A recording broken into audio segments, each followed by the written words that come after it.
So this is the sound of one voice, the voice of voices singing in harmony.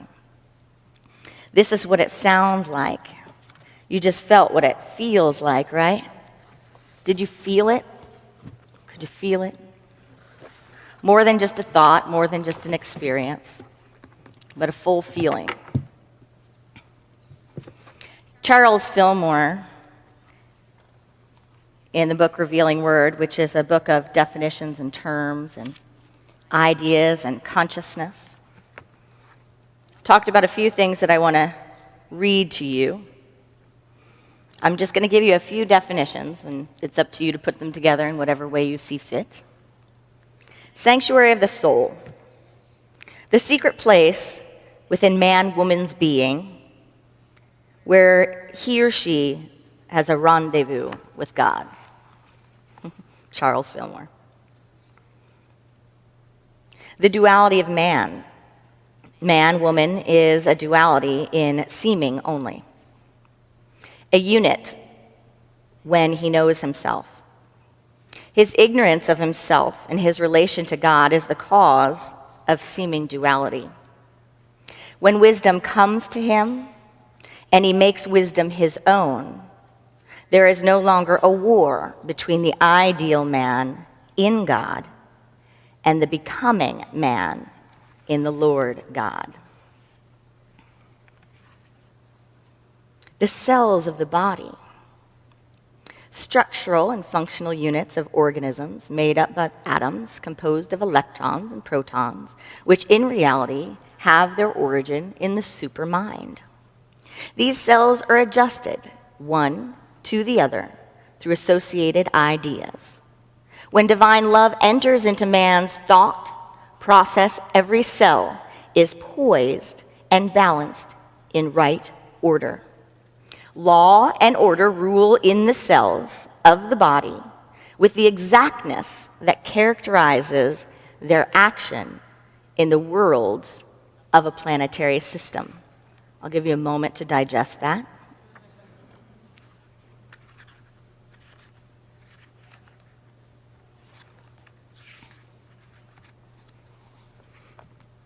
Harmony. Divine harmony. Perfect accord with the goodness, the beauty, and the righteousness of omnipresent spirit. Everything is governed by a fixed law, and harmony is its expression. This is illustrated by the living body, which is a sensitive instrument, responsive to the touch of the master, the I am. Beautiful, huh? Our beginnings, our foundation. So how do we separate ourselves from this beauty, this magnificence, this principle, this law, this activity that is the very reason we all come together to join in consciousness in this spiritual practice we call unity? What gets in the way? If we were going to use some of today's terms, we could say the ego. We could say separation consciousness. We could say the idea and concept of lack, the idea and concept of power and power struggles, right? We could go on and on all day, and we could start flowering out that which keeps us separate from this energy, this field of consciousness where we feel like the very energy and force field that is keeping the planets in motion is active at work in my life, in my body temple, in my world. If we stand on one foot, sometimes we feel grounded in that principle. Then sometimes we move over to the other foot and we are less stable than we've ever felt in our entire lives. You know what I'm saying? And that can happen in an instant when we look out at our world and we validate, we verify, we collect evidence for one or the other. So what are we here to collect evidence for? What are we here to generate evidence for? What are we in our individual lives creating evidence for on earth? The choice is up to us. That's one of the beauties of the spiritual life and the spiritual practice. It's all about you and what you would like to be in this world. As much as we'd like to say it's all about God and what God would have you be, there's that spot, that place, where God is not something that happens to us. God is not something that is thrown at us. Rather, it's something that we have to catch in our consciousness and be able to demonstrate and activate. Otherwise, we stand alone, separate in our beings, in our lives, and go, where is it? Where is it?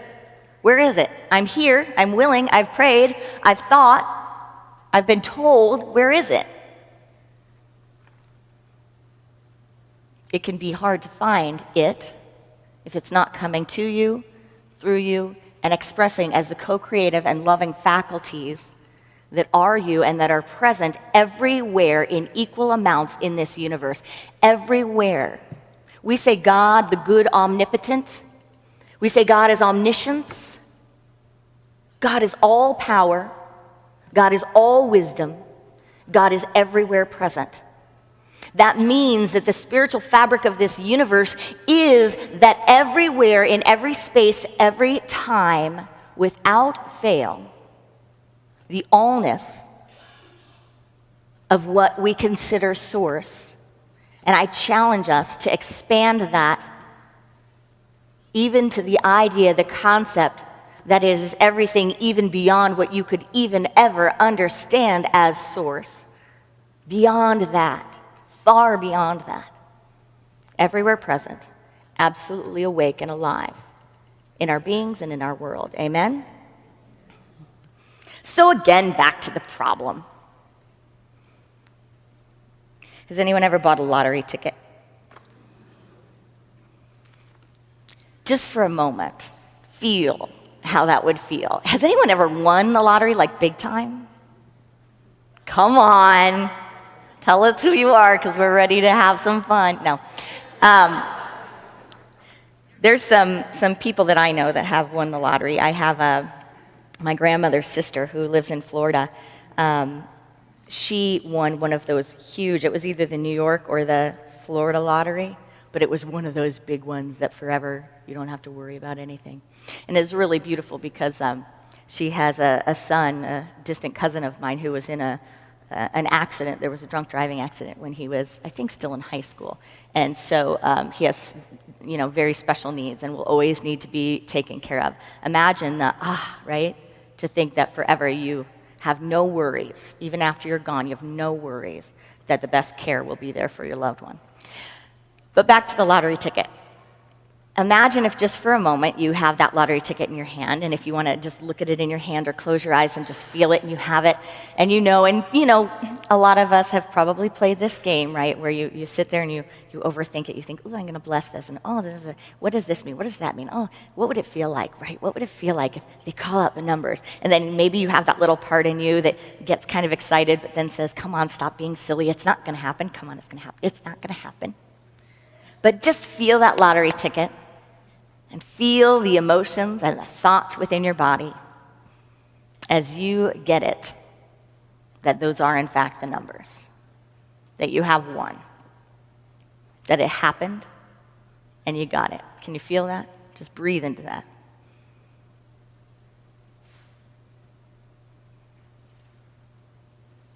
Okay. Now feel for a moment that you just won the house. I don't know if they still do this, but the HGTV sweepstakes giveaway, the house, right? There was one time that there was a house on Lake Lure where Dirty Dancing was filmed, and I so wanted to win that house. Does anyone remember that house? Oh, it was a house, this gorgeous wood house with outdoor, indoor, everything. Oh my gosh, I thought all of the people I would support if I had that house. Beautiful. So think for a moment if you were watching HGTV and you stuck your name in the sweepstakes and they called and they said, you got that house. You got the house of your dreams. And now think for a moment if you were walking through a mall or somewhere and you put in a card, and when they picked the card, for some contest, you won a day with 10 great friends on a pontoon boat, all expenses included, for an afternoon of fun called Pontoon Sunday. Can you imagine that? Imagine you just picked it out and you won it. Can you feel that? It's fantastic. And now imagine for a moment how you feel if you had a great friend who said, just come on over to my house, come on over for the afternoon. We're going to invite some other people over. I have a boat. I'm going to take us out on the boat. Someone else said, I've got some drinks. I'm going to bring over some fun drinks. Someone else said, I've got some great organic food. They said, I'm going to bring over some food. Just come over and join us. Feel that. And now feel if someone said, oh, you're looking to have a vacation? You want a place for a vacation? Well, guess what? I have this amazing place down in the Ozarks, and beautiful, beautiful home. Would you like to use it for a week? Feel that? So now here's a funny thing that you may or may not be present to. In your awareness, how would this feel? Is there any distinction between sharing in the great good, experiencing it, and having it or owning it? Sharing in it and getting to experience it, or owning it? You don't have to share your answer with anyone, but just breathe into that for a moment and really feel it. Does it feel different to me if I get the invite from a friend? Do I feel any different about that home in the Ozarks that a friend said, if you would like, you can use this home for a week? Do I feel any different with that than I would from having the HGTV sweepstakes and saying, would you like to have this home?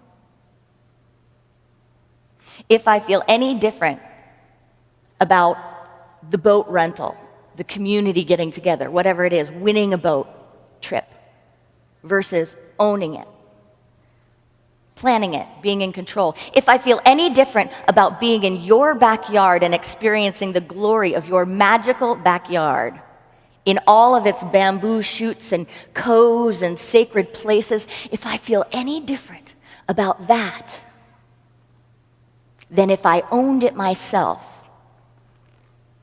just take a look at that. Herein lies part of the issue in our consciousness.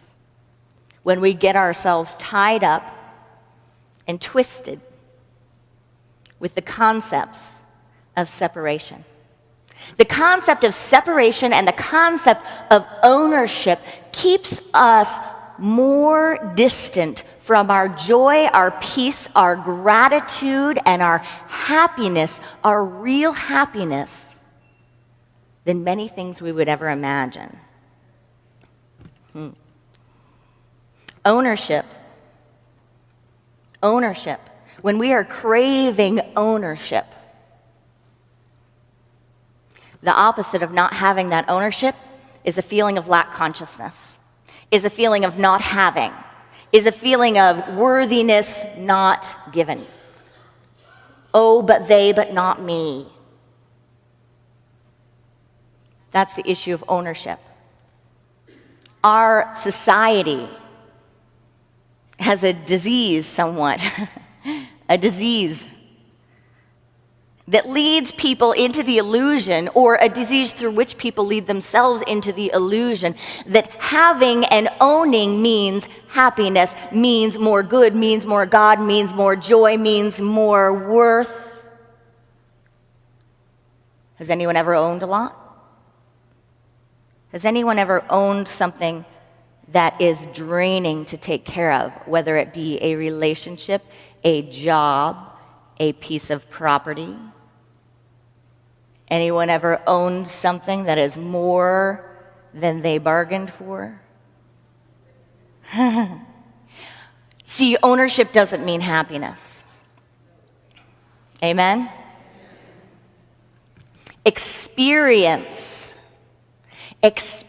Pure experience of happiness is a moment. It's a moment of presencing the moment that is before you in the fullness, without all of the limited ideas about who, what, where, when, how it's coming to me. but it's fully being present in the gratitude of the moment. When we're not in that state or that space in consciousness, we lead ourselves into dark valleys. We lead ourselves into separation. Ownership is overrated. If you look at the Native American principles, right? If you look at the global worldview, do you know that they're even selling space in the sky now? I'm not kidding. Like if you go to New York City, you know, there are the buildings, but then there's the space above the buildings. Space in the sky. That space, even though it's not a building, non-local, is potential, is it not? Potentiality. How far will humanity go to separate out what is for sale and what is potential creating space? Did anyone ever think, anyone with me, in thinking they could never sell water? And they is a funny word because there is no they, right? It's us and them and they and I. I could never live in a world where they sell water. I remember when I saw the first thing of water with a bunch of soda, and I thought, come on. Like I would put money in there to get a water out when I could get a soda. Nuts, right? I mean, really nuts. Did you not think that? The first time you saw it, you thought, forget it, you silly people. It is never going to happen. Nice try. I'd like to see a show of hands of people who have purchased water and not from the local utility company. Right? I bet a lot of you have it in your trunk right now. Big thing of it, right? Be careful if it gets hot, it gets the plastic stuff in there. You can ask me about that later if you carry it around in your trunk. Control. The other thing that keeps us from our joy, from our abundance, from God consciousness in each moment is that concept of control. Control has to do with the time, the place, when we get something, how we get something, where we get it, whether it's an experience, a thing, a person, a job, it doesn't matter. But where we get our needs met and controlling where that comes from. If you've ever been in an intimate relationship, you know this very intimately. You know very much how much the psyche wants to control what it gets and from where. The concept of the soulmate is a concept plagued with that limited consciousness.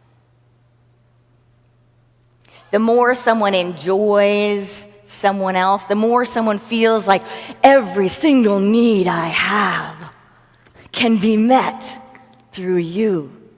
Every single one, every single need. You are so magnificent if it is just you and I staring at each other for the rest of our lives. There will never be another need in my life. There will never be another need in my life. There will never be another need in my life.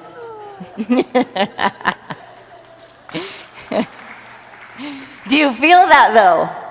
Is that not the reality of our psyches? And then as spiritual progress and spiritual maturity kicks in, we start going, wait, this is a great girlfriend. I can really talk to her. Wait, here is a really intelligent, spiritually fulfilling conversation. That just turns my spiritual crank. Oh, there is just great givingness, that spirit of givingness, mothering, love that I've just been looking for in the physical realm. There it is. Ooh, there is some fun. There is some fun. We get ourselves caught up, don't we? And we sit here and we go, love it, but not mine, and I can't control it. I don't have access to it all the time. Great, but it's not my own gift, it's her gift. I can't arrange flowers like that, so it's not with me all the time and every second when I want it. when I want it, right? Oh, that one, but that one doesn't live at home with me. Do you know what it would feel like if that lived at home with me? Don't I deserve that? This one, joy and fun. You know, it's great to have it. I have it here, here, here, here in my life, but I don't have it right here. I don't have it right here. Therefore, it doesn't exist in the fullness of my joyful experience. Because I don't have it right here, and I can't get it all the time. I actually have to move my head. I have to do some work.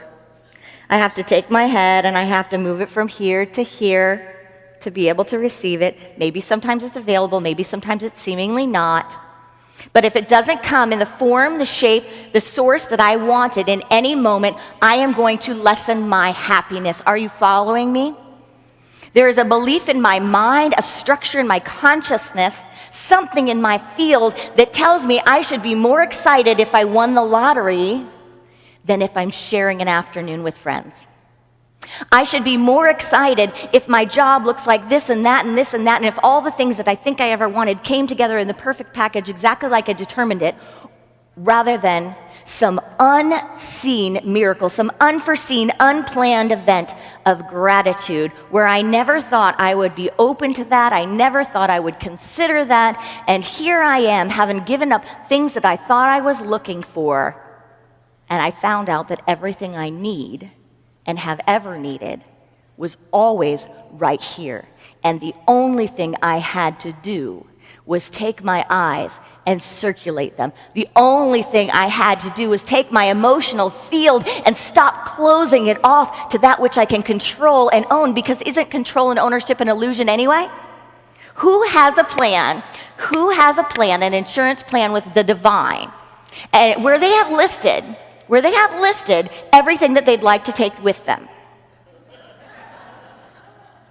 Anyone planning on taking anything with you? Does anyone have anything they like? Anyone have anything you've purchased? Not going to take it with you, are you? I mean, King Tut tried, and who knows? You know, I've thought when I've visited Egypt, I've thought, man, if they just personally raided all of the tombs and then sold it all, like that pollution problem could become like cleaned up like this. Everyone could be eating really well and be very healthy and have care. Just like circulate the stuff. Do we pay attention to our feelings? Do we pay attention to our thoughts? Do you trust your feelings and trust your thoughts? There's a paradox there. Trusting your feelings and trusting your thoughts is one of the most mature things on a spiritual path, and trusting your feelings and trusting your thoughts is one of the most dangerous and reckless things we could ever do on this spiritual journey. Are you following me? There are feelings and there are thoughts that are rooted and grounded in love, faith, strength, God consciousness, intelligence, illumination. Keep going. And then there are thoughts and there are feelings that are grounded and rooted in separation, ownership, control, ego, lack, physical form, rather than the non-local, rather than consciousness, rather than the field. Walking down one road will simply bring us on a long walk back to the other. And spiritual grounding is being able to recognize once the foot has gone on the other path so that we can start redirecting it back to where we would choose consciously to be. So do we pay attention to the sound of oneness or the sound of separation? When we wake up and we can begin to pay attention, we can start to pray attention. Anytime you close your heart, anytime the concept comes to mind of mine, not mine. Anytime the concept comes to mind of control, I'd like to be at that place in my life now, in this way, at this time, when, why, how, where. Anytime those come up, we can just breathe into the aspect of our nature that very naturally is pulled towards attachment to craving, towards separation and unity, towards other and self. And here's a tool that some of you may know well. Some of you may never have tried it, but we can try it on today. Because I believe that these states of consciousness that pull us into ideas of separation, ideas of control, ideas of lack, that lead us not in the path of righteousness, not in the path of that which is holy and good and love and light, but lead us to separation, lead us to anxiety, lead us to fear, lead us to lack. I believe that all of those are simply addictions. They're just addictions. Addictions in consciousness, addictions in mind, emotional addictions, mental addictions, physical addictions. But there's no big deal to an addiction unless you've got it plugged in. Right? There are some spiritual concepts out there that there is something always fueling them, that there is a power that is always fueling them. In Unity, we teach no. There is one power. It is this electrical cord. It is everywhere present. In its absolute state, it is powering everything, generating the activity of each moment. But yes, as co-creators, we have the ability to direct it seemingly like a cord and plug it into different things. So what do we want to plug it into? Do we want to plug it into the illusions, or do we want to plug it into the spiritual reality of this universe, the spiritual truth, the powerful practice of being a co-creator? That's our choice. Completely our choice. Addiction makes it seem like it's not, right? Because on the simplest level, I like it because I like to say we're all addicts. We really are.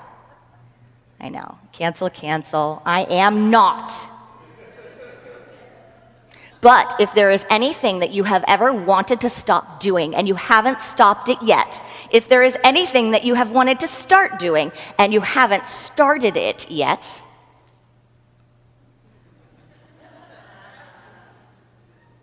right?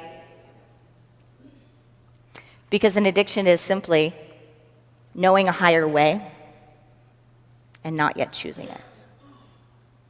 Knowing a higher way and not yet choosing it.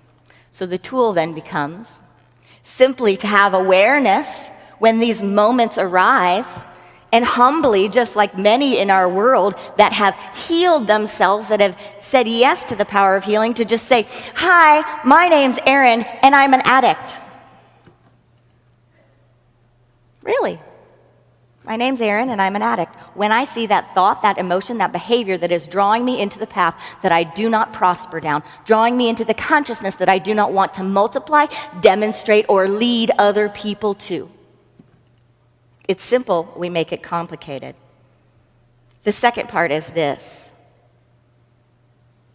Because many people in Unity, and if you don't know the "Hi, my name is Erin, I'm an addict," that comes from "My name is Erin, I'm an alcoholic," right? But I supplemented the word addict because that's the consciousness that many people roll in and out of that concept. And a lot of Unity people, myself included, have some mixed feelings about that statement. Why? It's affirming. I just said my I am is something that I do not want to be. I just said my I am is something that I do not want to be. Cancel, yuck. But if you try to take that statement away from a recovered alcoholic, are you wise? No, I don't think so. This is why I don't think so. The I am that is being discussed there is the little self, the ego self, is the separate self. Any other word can be replaced in that space. That is a limited little separate self.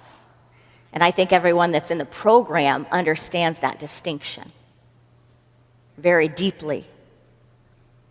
And when those words are used, it's just a check for the consciousness. It's just a check for the ego mind to say the Christ presence, the enlightened state of consciousness, the cosmic Christ itself, the highest soul of my being, the source of source, is right here and right now and in charge of this ship and in charge of this creation and in charge of this consciousness. So the second part to this tool is, hi, my name's Erin and I'm an addict. Saying this to myself, not to everyone, don't worry. I'm going to go around Lee's Summit, hi, my name's Erin and I'm an addict. No. Hi, my name's Erin and I'm an addict. I request the assistance of I am. I call forth the power of my I am. See, my I am is not an ego. It is not anything that could even own anything if it tried, because it is non-local, it is expansive, it is expressive, it always has its needs met, it is always in the glory, it is always in the kingdom or the queendom, it is always everywhere, knowing that the experience of God is upon me and gratitude is my divine birthright.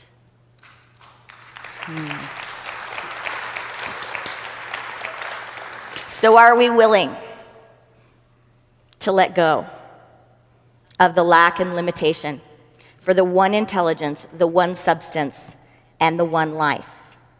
I invite us to breathe into this moment. Breathe into a moment and imagine a world. Imagine a world where there is not a concept of separation. Imagine a world where the inevitable illusion of ownership is a reality in consciousness. Imagine a world where we recognize that substance fuels ideas in mind which create matter and form, that everything before it existed physically was an idea, and that power to ideate is free, renewable, constant, and yours.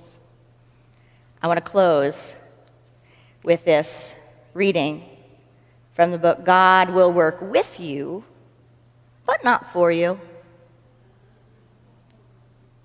God will work with you, but not for you. All people have great moments of bearing their very souls to the urge within them to forever seek that oneness of divine mind which centers their consciousness. When you hear a happy child cry out its love for all the world and everything in it, that is the great moment of response to the soul urge to attain oneness with God. When you hear the whisperings of the forest and the sweet music of warbling birds, the buzzing and droning of bees and insects' wings, and the majestic pounding of the surf on the great rocks and the sandy shores, with inner ears attuned to the infinite, you are responding to that urge of your soul to attain your divine state of universal oneness. When man expresses love for other humans, he individualizes them and measures his love out to each one in different measure. But his love for nature is love for one. The voice of nature is God's voice speaking to us his way and in his language, its way and in its language, her way and in her language, the way and in the language. It didn't say that. He who knows the inner ears are attuned to its mighty rhythms, knows in them only the harmonies of God's love. We are here to share that love. Namaste.